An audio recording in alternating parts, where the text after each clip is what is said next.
Hello, I'm Mia Saenz. I'm the host of this summit, Supreme Feminine Essence, the Gifts You Were Born With.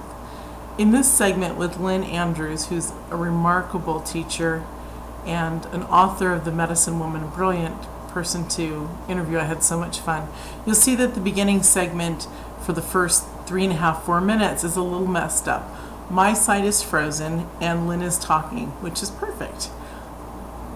But it clears up and then we both are talking back and forth. You can hear me, you just can't see me. So I apologize for that. We were not able to reshoot with Lynn, and we were not able to fix it in the editing process due to just things that happen in life. So I hope you enjoy this segment and the rest of the summit. Thank you for joining us. Bye. Hello, and thank you for joining us for Supreme Feminine Essence, the Gifts You Were Born With. I'm really excited to introduce this opening segment with Lynn Andrews, who is a shaman, an author of The Medicine Woman. She is the Medicine Woman, so this is so cool to have her share her gifts with us. Thank you for joining us, Lynn. Oh, thank you so much. This is great fun. It is. We like to start off with my interviews, as you know, because I've interviewed you on radio, telling us about your story and how you got to where you are so that everyone can learn to dream, believe, and create a magnificent life. Well, it is true that when I wrote Medicine Woman, I realized that you need to follow your dreams even though it is something that you're afraid of. Mm-hmm. Most women don't feel, do you think, Mia? I don't think most women feel worthy enough to follow their dreams in the way that I did. And I think because I wrote Medicine Woman, hopefully that reached, millions of women across the world. And so I'll just tell you briefly about it. And I was living in Beverly Hills. I was married, have a daughter. We were in the film business. A lot of things were going on. I don't want to take up all this time to tell my story. It's okay. In my book, Medicine Woman. But what happened is that I had a special ability all of my life. I could see lights around people. I could see your illness, the pain, the dis-ease anyway, within someone. And I'd never been able to explain that, really. I had that from when I was a little girl. So when I expressed this to my best friend when I'm about 6 years old, she came by my house with her on her pony, and I got on my pony, and we rode to school together. And she was Native American, and I looked at her and I said, "Wow, you've had a tough morning. Is there anything I can do to help?" Because I saw red around her. And her father was an alcoholic, very abusive. And she was horrified that I could see that. She'd been beaten that morning, I could tell. And it was very bad. And the fact that I could see that scared her to death. And it almost broke up our friendship. And from that point on, it was such a profound incident to me that I hid myself for many long years. And I didn't want anybody to know that I had these abilities, let alone did I understand them. So I went on in my life, and you know what it's like to hide who you are. You can't, but it affects you terribly. It does. And yeah, it's a very uncomfortable and an unwise thing to do. And finally I got to the point where I went in search of a teacher.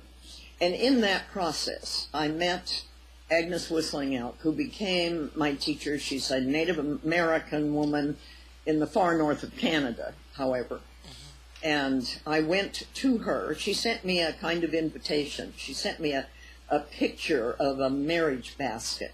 And I was dealing peripherally in art at the time, and I saw this incredible Native American basket, never seen anything like it, in this photograph at a Stieglitz exhibit, of all things. And I wanted to buy it immediately, and my friend said, "Oh no, come on, we've got to leave, I don't want to waste my time," and da-da-da. So I went out the door. And that night, I had a continuing series of dreams, always of this elder Native American woman proffering to me in her hands this beautiful basket. And then crows would come in cawing and wake me up every night.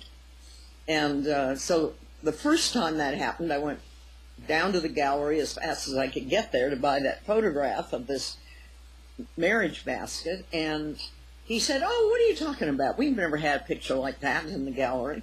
Huh. And I realized that I was in an alternative reality of some sort, or parallel reality. I didn't really know, but I became very aware of it very quickly. And I kept having these dreams. And one thing led to another, as I wrote about in Medicine Woman, and it led me to the north of Canada and to this woman. And it was so incredible, Mia, when I knocked on the cabin door, in a storm, of course, completely lost. I knocked on the door, and the woman that opened the door was the woman that I'd been seeing in my dreams night after night. And I knew at that moment that my life was changed forever. Yes. That's magnificent. So I've written 20 books. Yes, you have. I've traveled all over the world. And she, at the time I didn't know this, but she was part of the Sisterhood of the Shields. And when I was finally initiated into that circle, there's 44 of us. And they're women from all over the world. So it isn't just Native American. It's from Nepal and Tibet and Australia and Europe and the Middle East and South America. So, that's amazing. You know, and every time I would go to visit, say, Soila in the Yucatan, I wrote a book called Jaguar Woman. And always I wrote about the teachings that they were working on with me, because my mentors, which were Agnes Whistling Elk and Ruby Plenty Chiefs, would see these flaws in me, if you will, and they would say, "Oh, you know, you really need to go visit Soila." So off I would go to the Yucatan, and I would study with Soila, and she would work on this little area that most people know about called self-worth. And she would put me through this experience. We'll go through it right now because I don't know how much time we have. We have enough time for you to share whatever you want. Okay, well, I get off on things, so you need to say, "Lynn, come back here." Yes. I went down to the Yucatan. This was early on in my work with them. And I did have a problem with self-worth. I did come out of abuse in my early life. And I think anybody who does come out of abuse has an issue, well, several issues. One is that you're a puella or a puer eternus, which in Latin means the eternal child. And when you are this puella or puer, you tend to be very beautiful, stay very young, think you're still a kid, even though you're 90 years old, and you sabotage the success that you might have in your later life. And it's an issue that I talk about quite a bit in my books, because I think a lot of people suffer from that. About 92% of the world, I think, actually. And I got off track. Oh, I know. I was in the Yucatan with Soila, and she wanted me to work on my self-worth, but she, of course, didn't say that to me. We just woke up one morning, and it had been raining that night, and the earth was smelling so beautiful, and deep earth smell, and the smell of all the flowers. And she said, "Come on, we're going to go for a walk." And these women are elder, very stern with me, for the most part. And she was walking ahead of me, and I was kind of shuffling along behind her in my little sandals, you know, on this damp earth, trying to keep up with her. And she's walking fast, which she never does, by the way. And I'm walking along, and then all of a sudden she takes a trail that I'd never seen before. And all of a sudden we found ourselves stopping and at the edge of a chasm that went down a couple thousand feet. I mean, just an incredible, I didn't know it was there, and I probably would have walked right into it. And she said, "Come, follow me." And there was a little tiny trail about this big going down this side of this chasm, and it was a chasm called La Caldera. And she said, follow me. And I said, I'm afraid of heights. I can't go. I can't possibly go down there. I will be killed. And she said, no, you follow me or we will never dream you again. Which meant I had to go. Because this was my whole life at this point. I was studying with them, and an apprentice, and I had kind of left my life as it was. And so here I am trying to get down this little trail, scared to death, kind of crawling along the sides of the wall. And she came back up. She was way ahead of me. She came back up and she said, I've left a gift for you in a nicho in the wall. And she said, you take that when you come to it.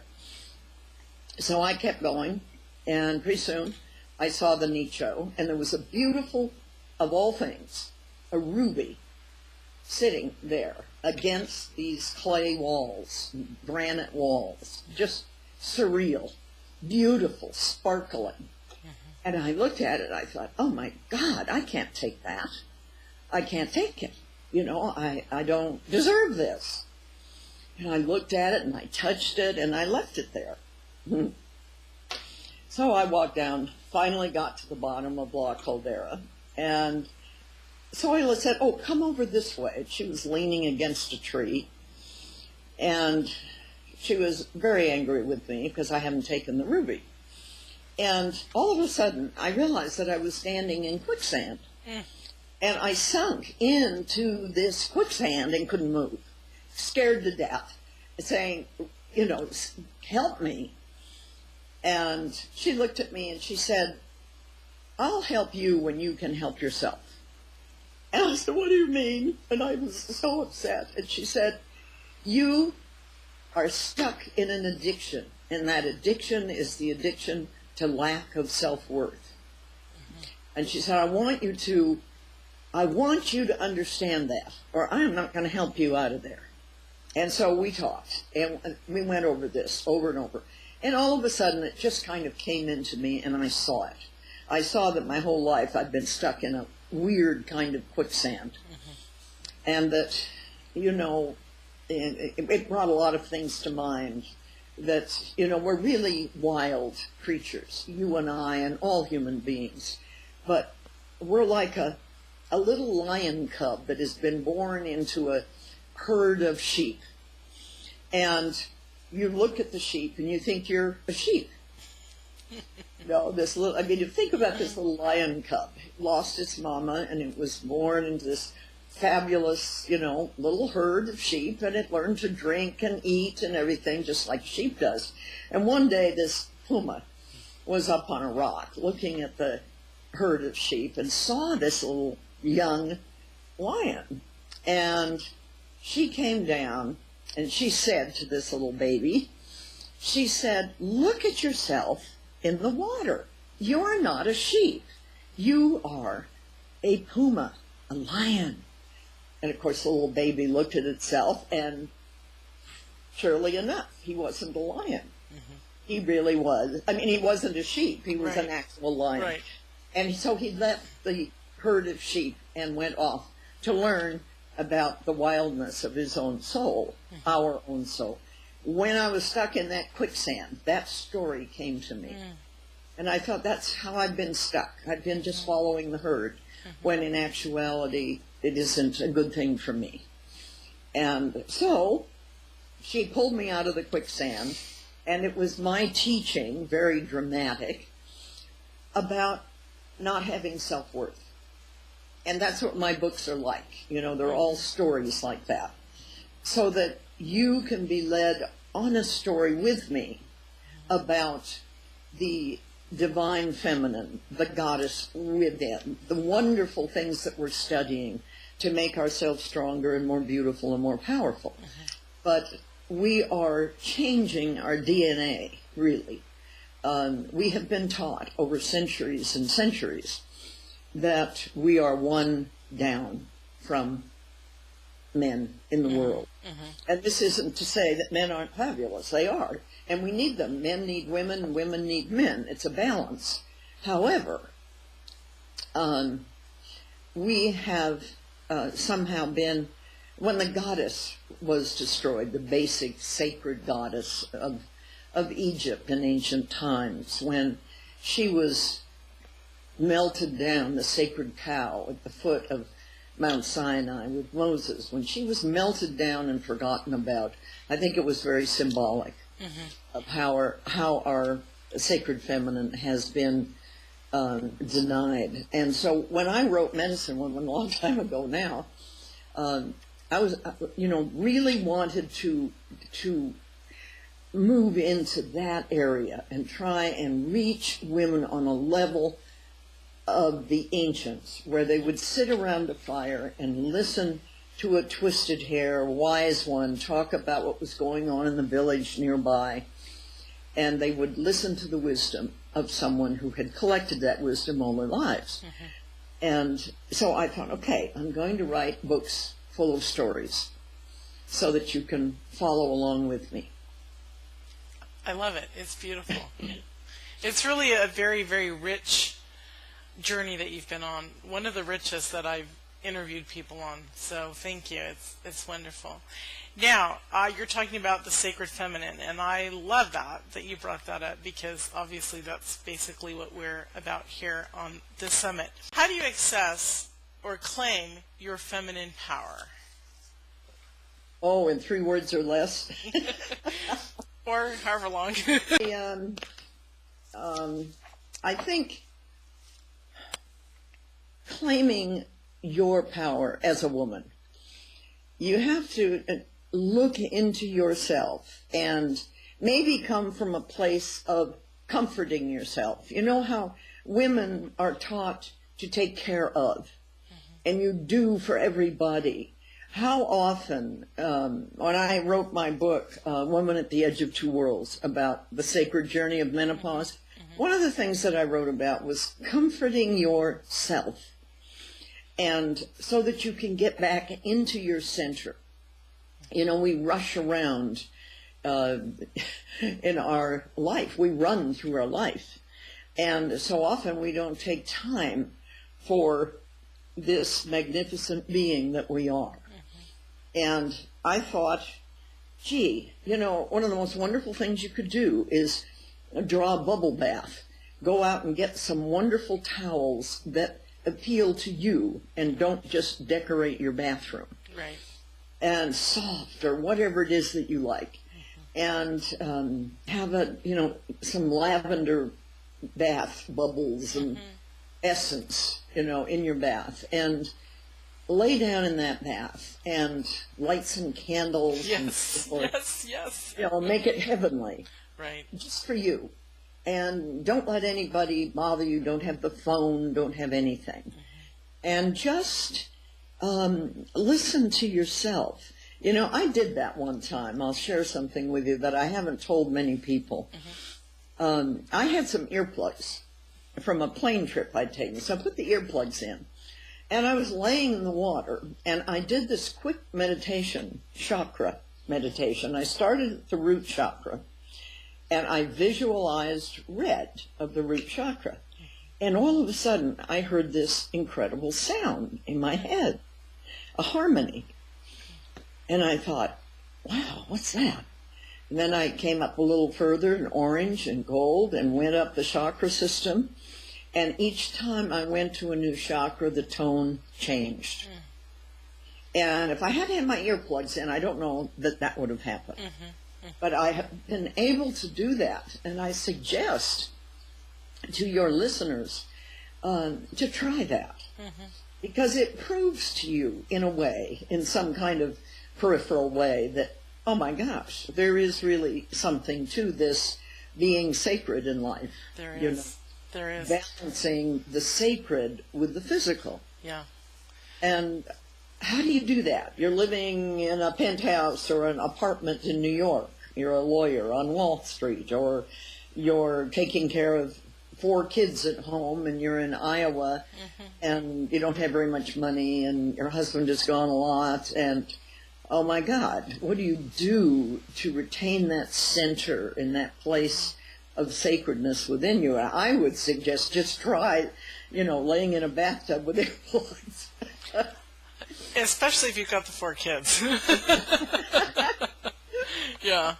It's funny that you said this because I am a self-love teacher, and I work with clients on different aspects, from the small up to the very, very deep-rooted within our core. But it was funny, in the shower today, I was looking at all the stuff I have. I have a tub bath thing.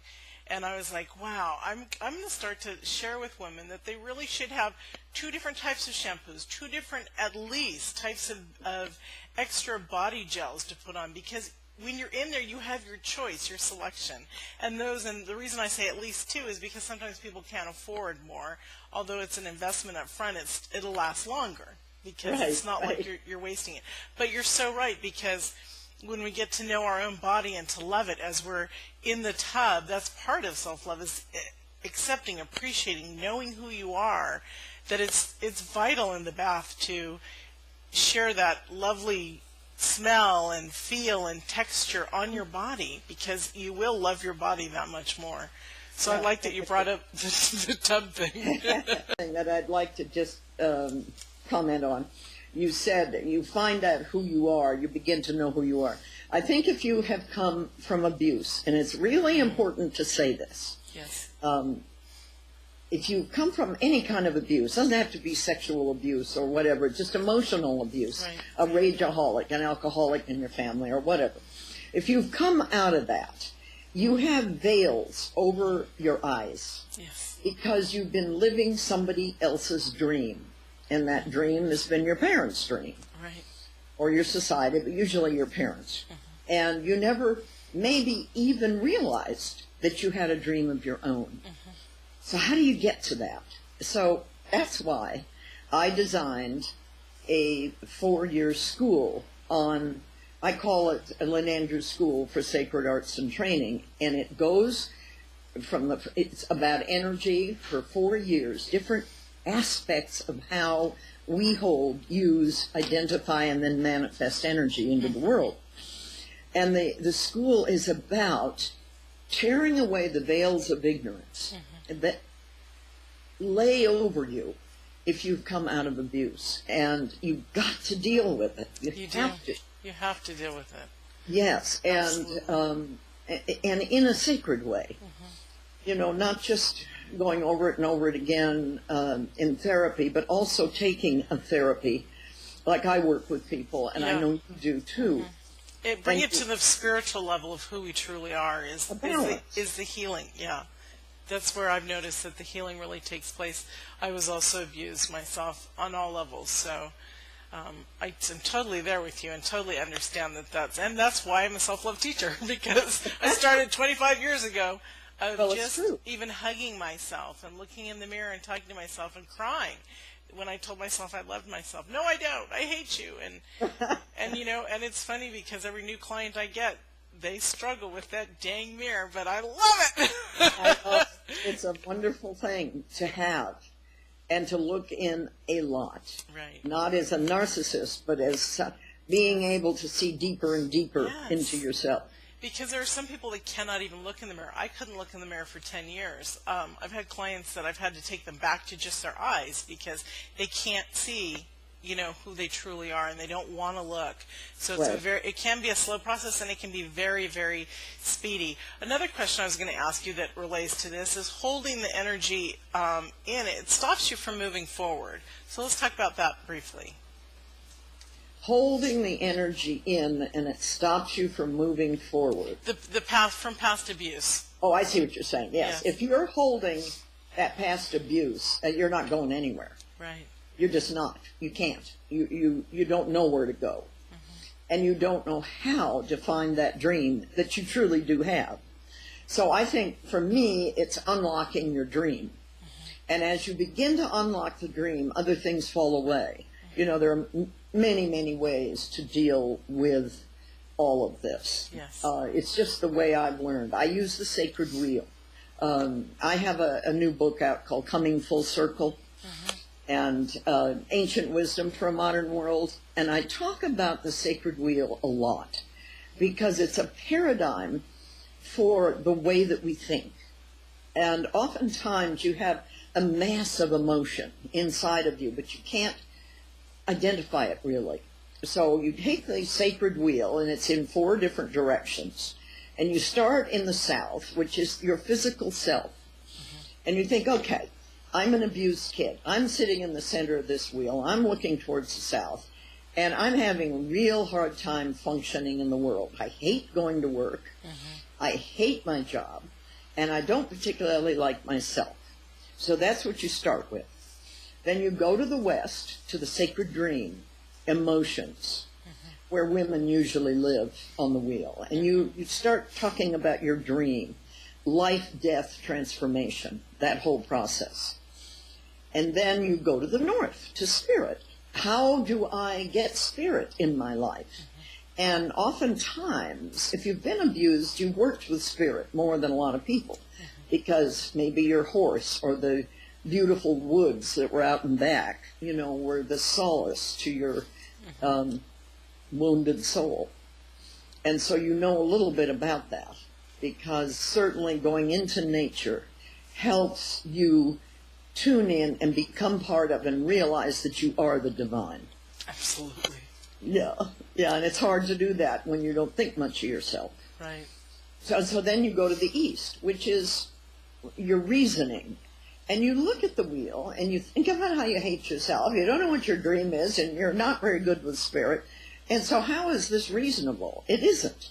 Because you're this magnificent human being that has been gifted with an incredible source of consciousness. Even though the ego mind can be conditioned and can make you miserable, you can also say to your ego mind, I am not a child anymore. And, stop bugging me. You don't belong to me anymore. I'm over here in my heart. And if you're in your heart, there is no pain and fear, because the heart can't produce that. It can only produce love. That's right. So you go around the wheel a lot, and you begin to change the physicalness. You start exercising. You start moving out. You start taking care of yourself. You start examining your physicalness, because the physicalness is often a part of who you are in spirit. In other words, if you're not moving in the physical, you're probably not moving in spirit either. Right. Haven't you found that? Yes, I have. When you're moving in the physical, you're very much alive, and because you're not just that you're outdoors in nature, but the fact that you're clearing out the cobwebs. Yeah. and also the right food is the same way too. How to nurture our body. I went through 6 months of recently, and just came out of a death in the family, and then taking care of the estate and selling the house and all that. And it was so traumatic. I mean, almost everything went to a halt, including the way I took care of myself. Not that I stopped loving myself, but I didn't take care of myself. And I thought, okay, so the business end can get taken care of, and I'll get back to the physical. So you're absolutely right. Now that I'm back into the taking care of the physical, I'm just shocked at how brilliant everything looks again, and how beautiful. And so yes, absolutely, there is definitely a correlation between the physical and spirit. Yeah, and you have to learn to balance that. If you look at it on the wheel, you go, yeah, I've spent all day in meditation, say, or in church, or whatever it is you do that is divine. Then you look at the physical, and you think, I haven't done anything. I've been sitting, meditating, doing nothing. Yeah. So you go for a walk. You do something. If you have horses, you get on your horse, and you go for a ride. Or you go to the gym. You do whatever it is. Go do a yoga class. Yes. Do something. I would do something even more active than yoga, honestly. Yes. With this kind of an issue. I think it's important. But don't you find that those who have had abuse and know how to handle it are the ones that get I call it the yummy people, because I've spoken to other self-love teachers, and I'll say, well, do you get the ones that have been raped or body dysmorphia or this or that? And they'll say, no, like horrified. And I'm like, well, good. Then they're for me because truly when we've been abused in different situations, we know we have the empathy, compassion, and grace to assist them from one side over to the other side of beauty, that they can see their beauty. So that's nice. You've walked the trail before them. And that's what I say about the work that I do. You know, I have these online courses, for instance, and I've walked down that trail before them, and with the school, and with everything that I do. I've been there. I've done that. I'm kind of now, I think, like, for want of a better word, the wise one, the elder in the center of the teepee, you know. And I love that. For young warriors are coming in, male and female. Yeah. Say, you know, why are the white people killing all the buffalo? You know, why is this happening? Why is that happening? And I've been through it all. Right, yeah. And so now, I feel such empathy, such compassion. Yeah. And, but with a lot of love. And you can't lose yourself in compassion. And with, like, when one of your family passes away and you're suddenly surrounded by all of these details, you can't lose yourself in the process of those details, as you well know. Right. And there's a center, finally, that you get to. And, you know, it's kind of a plateau. You know, when I wrote Medicine Woman, I lost a lot of my friends because I didn't have the time to do the things that we used to do, you know, and I understand it. I wasn't there for them. I was in spirit, and I loved them as much as I ever had, probably more, because I was finally finding myself, you know. You're at a place of knowledge, right? Yeah. You're in that plateau of no power, where you're just kind of going along with the sheep. You haven't become that little puma that goes off to learn who he really is. Right, right. And all of a sudden, you get into this place where you make an act of power. When you make an act of power, like writing a book, like baking a fabulous pie, anything that you do that takes the passion and the energy from inside of you and manifests it in the world, it creates a mirror. And you look in that mirror, speaking of mirrors like you were talking about, and you look in that mirror and you go, my God, I'm so flawed. I don't want to finish this project. I can't finish this project. I am going to go mad if I finish this project. Right. And you finish it. Exactly. You go through it. And that is the hardest thing you'll probably ever do. Yes, it is. And I have another question for you. How to work as a professional woman with women's energy in a male-dominated society and career. I'm just laughing. Because women tend, when their self-worth hasn't been dealt with, usually somebody who doesn't have self-worth has a huge ego to kind of balance that lack. And they don't even realize it. This is no judgment. I'm just saying that's usually what happens. And I see women being more difficult to be with in the workplace than the men I've worked with, by and large. Because the women, there's this sense of competition all the time. And people, and women not having taken their power are trying to take yours somehow. And if you're lucky enough to find a kindred spirit who has done their work on themselves, then you just climb to the moon. You know, it's fabulous. You can do the work that nobody else can. And you have the vision. Right. And when you stay in your grace, you absolutely can. You know that, don't you agree that in the male-dominated work area, there are those that you're speaking of who become very man-like, and then there are those who are still feminine. When you keep your femininity, which is really your supreme feminine essence gift, yes, you really blow the socks off of the male-dominated society because they don't know how to handle you because you're graceful and elegant, but it's still powerful. And I've heard a lot of men say that they really tend to like to work with women like that. That it's a beautiful, Well, it's empowering. yeah, it is. It's a beautiful marriage for work. So Yeah. wonderful. And you know, this is a female planet. And yet women are born lesser somehow in whatever society you're in. And many places in the world, you're really lesser. Right. And you see that, and you're one down. But you are the only ones who understand the energy of Mother Earth. It's female. You understand it. The male aspect of society doesn't understand that energy. Needs to be taught by woman. In ancient shamanic times, in shamanic times of today, woman teaches man how to become pregnant. In other words, the woman carries the sacred void, and the seed comes in from the world and is implanted in that void. And then as it grows, it is shared with everyone.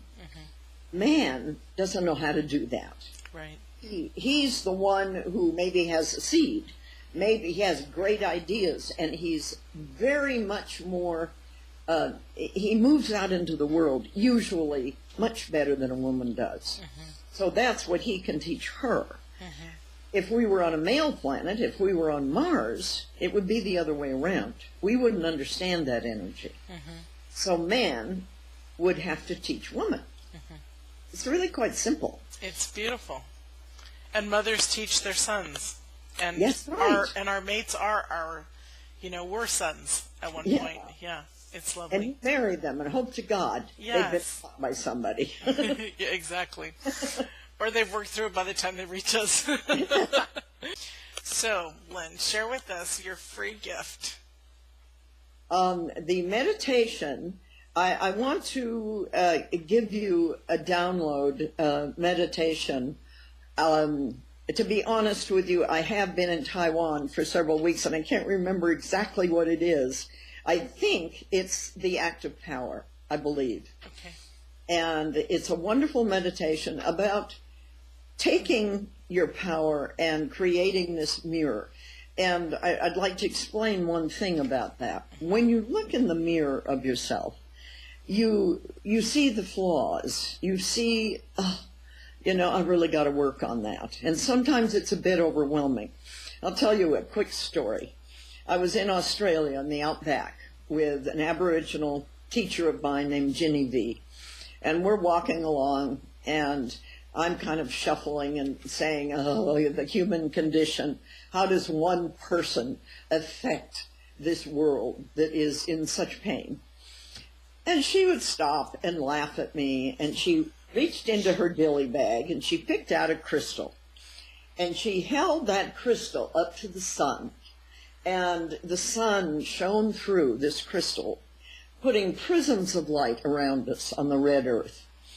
And it was so beautiful. It was just awesome. And she said, Lynn, human beings are like crystals. It is the flaws in that crystal that are creating the beauty that you see. I love that. That's beautiful. And it's true. We should celebrate them and say, hey, that's my prayer for the day. Yeah. I'm going to take a really good look at what I'm doing to myself about self-worth or jealousy or the things that we usually hide because we think we won't be loved. It's beautiful. I love that. Thank you. Thank you so much, Lynn, for joining us, and your credits will scroll in just a minute. And it's really been lovely to have you on and to talk and have you share your beautiful knowledge. Thank you. Thank you. Thanks for giving us a voice in the world. You're welcome, honey. And we'll see you all in the next segment. Thank you. Okay. Namaste to you. Namaste. Thank you.